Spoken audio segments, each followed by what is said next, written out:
मुझे ये बताइए कि कुछ ऐसे इलेक्ट्रॉनिक गैजेट्स आए हों जिन्होंने इंसान के जीवन को ज़्यादा उलझा दिया हो, ज़्यादा कठिन बना दिया हो। कानपुर को लेकर एक फेमस केस था, कानपुर कॉन्स्पिरेसी केस। क्या था ये? टैक्स और ड्यूटी, इन दोनों में क्या अंतर होता है? जीरो कार्बन उत्सर्जन क्या है? आप मुझे बता सकते हैं कि मोरल पुलिसिंग क्या होती है?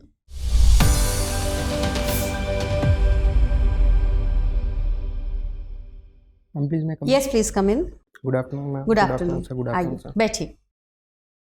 Thank you ma'am. Comfortable? Yes ठीक है। हिंदी में बात करना पसंद करेंगे, इंग्लिश में? मैम दोनों में। दोनों में, ठीक है।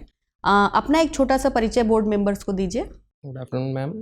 Ma'am I was born in Kanpur and I have completed my schooling from Kanpur and then I have completed my graduation from NIT Bhopal in electrical engineering from 2016 to 2020 and after that I have been preparing for civil services examination. I have given 3 attempts and 2 interviews. Okay, so basically you are an electrical engineer by qualification, Yes, right? ma'am. आपने कभी किसी job को किया है या नहीं No, किया है? कभी no, नहीं। क्यों? मैम मेरा पहले से ही सपना था कि मैं सिविल सर्विसेज की तरफ जाऊं, तो इसलिए मैम मैंने इसलिए कोई आप जॉब नहीं को गए। प्रीफर नहीं ठीक है। अगर मैं आपसे ये पूछूं, आपके घर में माइक्रोवेव ओवन है? Yes ma'am. आपने यूज़ किया है? Yes ma'am. अगर आप उसमें एक कागज़ की प्लेट में कुछ खाने का सामान रखते हैं गर्म करने के लिए, तो खाने का सामान गर्म हो जाता है और कागज़ की प्लेट गर्म नहीं होती है। Yes ma'am. ऐसा क्यों होता है? मैम माइक्रोवेव ओवन में माइक्रोवेव का अगर हम लोग यूज़ कर रहे हैं तो मैम उसमें माइक्रोवेव निकलती हैं, वो वाटर पार्टिकल जो होते हैं उस किसी भी ऑब्जेक्ट के अंदर, ऑर्गेनिक ऑब्जेक्ट के अंदर, उसको वाइब्रेट करती हैं मैम। ठीक है। जिसकी वजह से मैम वो गर्म हो जाता है ऑर्गेनिक मैटर, मगर वो नहीं हो पाती क्योंकि उसके अंदर वाटर पार्टिकल्स नहीं हैं। ठीक, बहुत बढ़िया। पिछले 10 वर्षों में ऐसे कुछ आप मुझे ये बताइए कि कुछ ऐसे इलेक्ट्रॉनिक गैजेट्स आए हों जिन्होंने इंसान के जीवन को ज़्यादा उलझा दिया हो, ज़्यादा कठिन बना दिया हो। मैम सबसे पहला तो स्मार्टफोन ही है मैम, जिसने मैम आजकल लोग मैक्सिमम टाइम स्मार्टफोन पे बिताते हैं मैम, जिसकी वजह से सबसे ज़्यादा मैम दिक्कतें होने लग गई हैं। शॉर्ट अटेंशन स्पैन होने लग गया है लोगों का। और मैम दूसरा, मतलब ये माना जाए कि फ़ोन स्मार्ट हो गए हैं और मनुष्य सुस्त, यस ये मैम कह सकते हैं? कह सकते हैं मैम। अच्छा। मगर इसका मतलब ये भी नहीं है मैम कि हाँ। पूरा ही तरीके से सुस्ती आ गई हो मैम। ठीक इसकी है। वजह से हम लोग को कुछ बहुत बेनिफिट भी मिले हैं, जैसे हम लोग ठीक लोगों है। से कम्युनिकेट करना शुरू कर दिया है हम लोगों ने। हाँ। और भी इलेक्ट्रॉनिक गैजेट्स हैं मैम, जैसे कि इलेक्ट्रॉनिकली मैम बहुत सारी मशीन्स बन गई हैं, जैसे कि ड्रोन्स हो गए हैं जिनका हम अच्छी तरीके से उपयोग कर सकते हैं, मगर उसका गलत मतलब तरीके से प्रॉब्लम भी। मशीन में नहीं, उसके यूज़ Yes, में ma'am. है ना, उसके Yes. यूज़ पे निर्भर है। ठीक है, बढ़िया। आप ये बताइए कि आप तो भोपाल में रह के आपने पढ़ाई की, जैसा आपने बताया। भोपाल को झीलों का शहर कहते हैं। Yes ma'am. भारत के और ऐसे कौन से शहर हैं जिनको झीलों का शहर कहा जाता है? मैम अभी इस समय मेरे दिमाग में उदयपुर आ रहा है, जिसको मैम झीलों का शहर भी कहा जाता है। ठीक है। भोपाल में जो झीलें हैं वो प्राकृतिक हैं या मैन मेड हैं? मैम दोनों ही हैं मैम। जैसे कि भोजताल जो है मैम वो आर्टिफिशियल लेक है मैम, और भी बाकी हैं कुछ बहुत, क्योंकि वो मालवा प्लेटू और रीजन में पड़ता है, इस वजह से वहाँ पे कुछ बहुत नेचुरल लेक्स भी पाई जाती हैं और कुछ बहुत आर्टिफिशियल भी हैं मैम। ठीक है। अगर मैं आपसे ये पूछूं अनुभव कि क्योंकि आपने कहा कि मेरा शुरू से आकर्षण सिविल सर्विसेज के लिए था, तो जाहिर सी बात है कि कुछ ऐसी चीज़ें रही होंगी जिन्होंने आपको अट्रैक्ट किया होगा इस Yes, तरफ। ma'am. तो वो कौन सी चीज़ें हैं जिन्होंने आपको अट्रैक्ट किया? मैम सबसे पहली चीज़ तो यही है कि हम लोग पब्लिक की सहायता कर सकते हैं मैम, उनको उनके अपलिफ्टमेंट में, उनके एम्पावरमेंट में यूज़ करके उसको मैंने देखा, जिसकी वजह से मेरा मन किया कि मैं सिविल सर्विसेज की तरफ जाऊं। हम जो भी करते हैं उसका डायरेक्ट इम्पैक्ट दिखता है सिविल सर्विसेज के थ्रू, तबकि अगर हम इंजीनियरिंग की साइड जाते हैं तो हमको इतना डायरेक्ट इम्पैक्ट नहीं दिख पाता है कि हम सोसाइटी में जो भी हम कंट्रीब्यूट कर रहे हैं उसका, इस वजह से। अच्छा, ठीक है, थैंक यू सर। अनुभव रहने वाले हैं कानपुर के, यस मैम। तो कानपुर का नाम कानपुर कैसे पड़ा? सर कानपुर के नाम का हिस्टोरिकल एवोल्यूशन हुआ है सर। पहले इसका नाम कान्हापुर माना जाता था, उसके बाद में कौनपुर पड़ा है सर, और उसके बाद में होके इवॉल्व होके उसका नाम कौनपुर क्यों पड़ा, कैसे पड़ा? सर इतना मुझे आइडिया नहीं है अच्छा, सर। ठीक है। कानपुर का भारतीय इतिहास से, नेशनल मूवमेंट से काफ़ी क्लोज रिलेशन भी रहा है। सर तो कानपुर की भूमिका रिवोल्ट ऑफ 1857 में कुछ बताएं। सर रिवोल्ट ऑफ 1857 में सर नाना राव पेशवा जो थे वहाँ पे से ही, बिठूर से ही उन्होंने अपराइजिंग की रिवोल्ट ऑफ 1857 में, और वहाँ पे एक बीबीगढ़ मैसेकर भी हुआ, कानपुर मैसेकर जिसे कहते हैं 1857 में सर, और वहाँ पे से सर कानपुर सीज और ये सब हुआ सर। अच्छा, रिवोल्ट ऑफ 1857 की असफलता की सबसे बड़ी वजह बताई जाती है इशू ऑफ लीडरशिप। तो इस बात से कहाँ तक सहमत हैं? क्या नेतृत्व की वजह से, लीडरशिप की वजह से ये विद्रोह कुचल दिया गया? सहमत हैं इस बात से आप? सर एक रीज़न हो सकता है सर इसका कि सबसे बड़ी वजह बताई जाती है। तो सबसे बड़ी वजह से तो मैं नहीं सहमत हूँ सर। अच्छा, कैसे? सर क्योंकि हर जगह पे एक ओवरऑल लीडरशिप तो थी ही थी बहादुर शाह जफर की सर। उसके बाद रीजनल लीडर्स भी थे जो कि अच्छी तरीके से मैनेज कर रहे थे सर, मगर इसकी बजाय पे ब्रिटिश आर्मी का जो क्या कंट्रीब्यूशन, बहादुर शाह जफर इस विद्रोह को नेतृत्व दे पाए? इतने अच्छी तरीके से नहीं सर। नेतृत्व कौन दे रहा था फिर? सर रीजनल लीडर्स ज़्यादा अच्छी तरीके से दे रहे थे, जैसे कि नाना जैसे? राव पेशवा, तात्या टोपे, बेगम हजरत महल। नाना साहब ने लीडरशिप को लेकर क्या ऐसा किया, और बेगम हजरत महल ने ऐसा क्या किया कि नेतृत्व का क्रेडिट उन्हें दिया जाए? उन्होंने जो वहाँ के रीजनल आर्मी थी उनको एक साथ समेटा। उसके बाद रीजनल मतलब कहाँ कहाँ की आर्मी को समेटा? जैसे नाना राव पेशवा कानपुर के आस पास के जितने भी लोग थे, जितने भी सोल्जर्स थे, उनको लेके, फार्मर्स को लेके वहाँ पे आए और उन्होंने रिवोल्ट किया। विद्रोह शुरू होने के बाद भी नाना साहब ब्रिटिश से इस बात की बातचीत कर रहे थे कि अगर मेरा 8 लाख पेंशन दे दो तो मैं भी हिंदुस्तानियों का साथ विद्रोह के साथ नहीं दूंगा। तो क्या ऐसे स्वार्थी व्यक्ति से नेतृत्व की उम्मीद की जा सकती थी क्या? और इनके द्वारा नेतृत्व प्रदान किया गया, तो इसके उदाहरण क्या है? सॉरी सर, ये तो मैंने ठीक। अच्छा, कानपुर का संबंध जो है कुछ नेशनल मूवमेंट से भी किन्हीं कारणों से जुड़ा था। जैसे कानपुर को लेकर एक फेमस केस था, कानपुर कॉन्स्पिरेसी केस। क्या था ये? सर कानपुर कॉन्स्पिरेसी केस में सर सोशलिस्ट जो लोग थे, कम्युनिस्ट लोग थे, कम्युनिस्ट लोग, उनकी स्ट्रैटेजी थी कि वो ब्रिटिश पावर को ओवरथ्रो करने की, जिसको पहले से ही ब्रिटिश गवर्नमेंट ने पकड़ लिया था सर, जिसकी वजह से कानपुर कॉन्स्पिरेसी केस उन लोगों के ऊपर चलाया गया। अच्छा, ऐसे जो कम्युनिस्ट थे उनको बैकिंग कहाँ से मिल रही थी? सर कानपुर ही वो जगह थी जहाँ से कम्युनिस्ट पार्टी ऑफ इंडिया का इस्टेब्लिशमेंट हुआ था सर। इसकी बैकिंग सर इनको बाहर से USSR से आ रही थी सर। और सर अच्छा, कानपुर में एक कहते हैं बहुत ही प्राचीन फेमस मंदिर भी है जो गुप्त मंदिरों की लिस्ट में शामिल भी है। कौन सा मंदिर? सर वो भीतरगांव टेम्पल है सर। इसके बारे में कुछ बताएं आप। सर वो 5th-6th सेंचुरी AD का है सर, भीतरगांव टेम्पल। सर वो पहला रॉक मतलब कि सर स्टोन से बना हुआ टेम्पल है सर, ब्रिक से बना हुआ टेम्पल है। ब्रिक या स्टोन से? ब्रिक से बना है सर टेम्पल। क्या खासियत है मंदिर की? सर खासियत यही है सर कि सर वो पहली बात तो ब्रिक से बना हुआ है, दूसरा सर उसमें बहुत सारे पहले मतलब कि हिंदू धर्म, बुद्धिज़्म और जैनिज़्म की मूर्ति भी पाई जाती है उसके अंदर सर। वो इकलौता एग्जिस्टिंग ब्रिक टेम्पल है जो कि ठीक ठाक हालात में पाया गया। कहते हैं कि गुप्त जो मंदिर हुआ करते थे वो नागर शैली की शुरुआत थे। Yes sir. तो नागर शैली मंदिरों की कुछ फीचर्स, कुछ खासियत बताएं आप। Yes sir. Nagara style architecture में सर एक रेज प्लेटफॉर्म में मंदिर बनता है सर। उसके बाद में सर उसमें एक गर्भगृह होता है। उसके बाद में बहुत सारे मंडप्स होते हैं, बड़े से लेके छोटे तक जाते हैं सर। वहाँ पे गुप्त मंदिरों में कितने मंडप होते थे? गुप्त मंदिर में इनिशियली सर एक भी मंडप नहीं पाया गया है, फिर बाद में धीरे, जैसे खजुराहो साइड में अगर आप जाएंगे तो फिर खजुराहो गुप्त मंदिर के उदाहरण नहीं है? नहीं है sir. Yes sir, Madhya Pradesh तक आते हैं सर। अच्छा, जब नागर मंदिरों की बात हुई है तो आप अभी जो अयोध्या में राम मंदिर बन के तैयार हुआ है, देखा है आपने? देखा तो नहीं सर, तस्वीरें? यस सर, तस्वीरें देखी। कहते हैं ये नागर और द्रविड़ का मिश्रण है, सहमत हैं आप? Yes sir. कैसे? द्रविड़ का कैसे? द्रविड़ा में अंदर साइड में यहाँ पे जो स्कल्पचर्स का यूज़ किया जा रहा है उसमें सर द्रविड़ा का यूज़ किया गया है, द्रविड़ा स्टाइल ऑफ आर्किटेक्चर का। मगर बाहर से कुछ दिखता है द्रविड़ के उदाहरण? बाहर से सर तो नहीं दिखता। बाहर में गोपुरम है, प्रकारम है, ये द्रविड़ शैली के लक्षण थे ये। ठीक है सर। अनुभव जी, आपने NIT से BTech किया है, NIT भोपाल से ना? Yes sir. जिसे हम आर्टिफिशियल इंटेलिजेंस कहते हैं, इसका प्रशासन में क्या इस्तेमाल हो सकता है?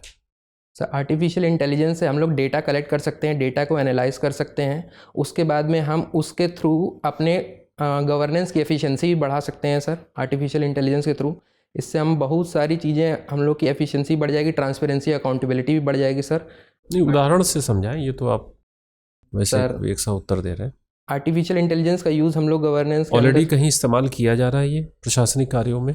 यस सर, बहुत सारी ऐप्स हैं जो कि गवर्नमेंट ऐप हैं जिनके अंदर हम लोग AI का यूज़ करते हैं सर। जैसे कि स्पेसिफिकली अगर मैं पूछूं तो जैसे इंडिया के कुछ स्टेट हैं जिन्होंने इस दिशा में विशेष कार्य किया है, तो कोई उदाहरण है आपके नज़र में ऐसा? किस राज्य ने इस दिशा में बेहतर कार्य किया है? सर UP है, अभी समाधान ऐप उन्होंने लॉन्च करी है UP ने सर, ई गवर्नेंस में। उसके अंदर AI का यूज़ किया गया है सर। और सर बाकी बहुत सारे हैं, जैसे केरला है, वहाँ पे भी एआई का यूज़र है, मगर सर मुझे ऐप्स का या फिर डायरेक्टली ऐसा कुछ याद नहीं आ रहा है। ये जीरो कार्बन उत्सर्जन क्या है? Zero carbon emission, yes sir, zero carbon emission में सर ये होता है कि सर अगर हम जितना कार्बन रिलीज़ कर रहे हैं उतना ही अगर हम एब्जॉर्व कर लें तो ज़ीरो कार्बन एमिशन हो जाता है सर, कहीं ना कहीं से सर नेट ज़ीरो कंसेप्ट में आता है। आपने सुगम भारत अभियान के बारे में कुछ पढ़ा है? Yes sir, accessible India campaign sir. हाँ, क्या है ये? उसमें सर पीडब्ल्यूडी के एम्पावरमेंट की बात की जाती है सर, पर्सन्स विद डिसेबिलिटी की।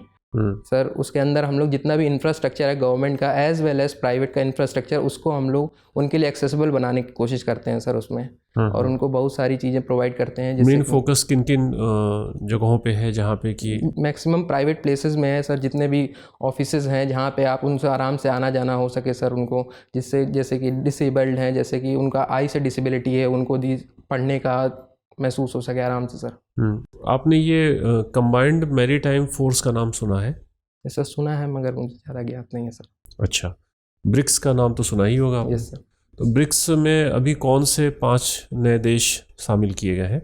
यस सर, ब्रिक्स में यूएई शामिल किया गया है, Saudi Arabia, Egypt, Ethiopia, Iran and Argentina. जो अर्जेंटीना है उन्होंने कह दिया है कि हम इसमें शामिल नहीं होंगे अभी रिसेंटली सर। ब्रिक्स के अंतर्गत एक बैंक की परिकल्पना की गई थी। Yes sir. कौन सा बैंक है वो? सर वो न्यू डेवलपमेंट बैंक है सर। अच्छा, तो उसका क्या प्रगति है अभी तक? सर वो अच्छी तरीके से प्रगति कर रहा है, मगर इतना प्रगति अभी नहीं कर पाया है क्योंकि अभी इतने ज़्यादा उसमें मेंबर नहीं ज्वाइन किए हैं। मगर अगर हम कंपेयर करें जो आपका न्यू डेवलपमेंट बैंक है यस सर और जो एशियन इंफ्रास्ट्रक्चर इन्वेस्टमेंट बैंक है, यस सर, तो दोनों में कौन अभी बेहतर कार्य कर रहा है और क्यों? सर मेरे हिसाब से एशिया इंफ्रास्ट्रक्चर बैंक है वो ज़्यादा अच्छे से काम कर रहा है। कौन लीड करता है उसको? चाइना, इंडिया और ये दो मेन इंपॉर्टेंट। सबसे ज़्यादा शेयर किसका है? सर चाइना का है। अच्छा, यस सर। ठीक। अगर मैं आपसे ये पूछूं कि आईपीसी, सीआरपीसी और इंडियन एविडेंस एक्ट क्या संशोधन किए गए हैं उसमें? मैम रणबीर पैनल की कमेटी के थ्रू इसमें नए उनको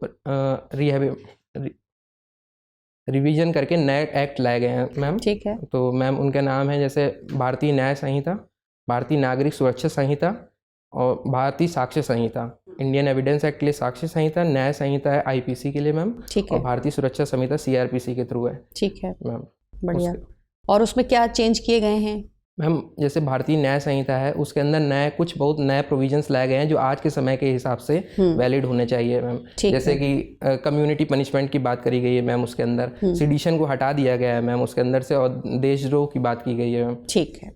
आप मुझे बता सकते हैं कि मोरल पुलिसिंग क्या होती है?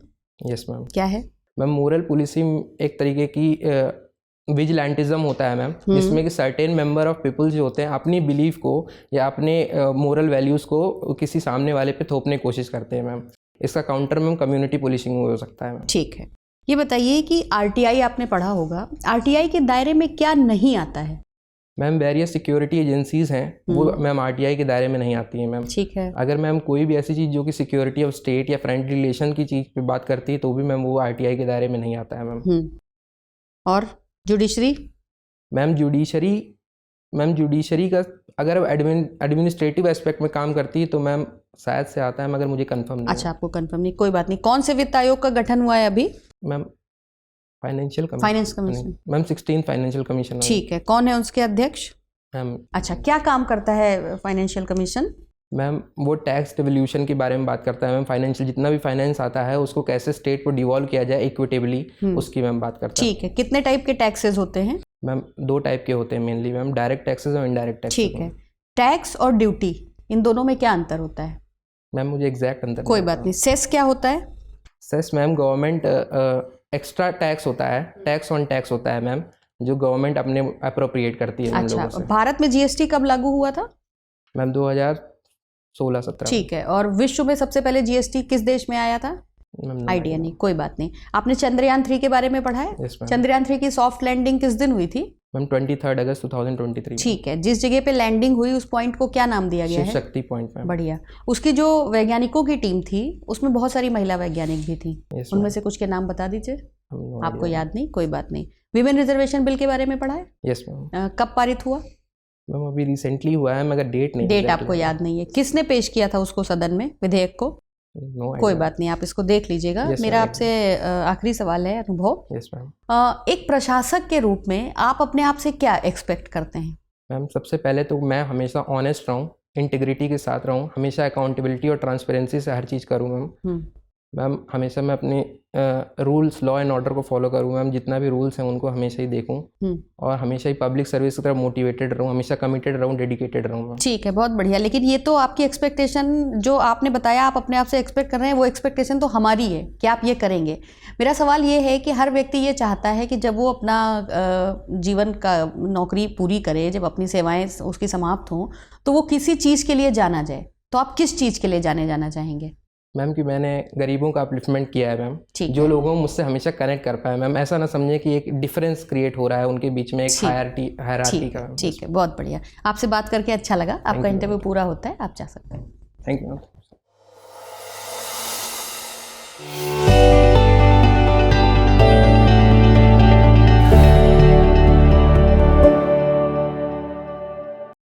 हाँ आइए, बैठिए।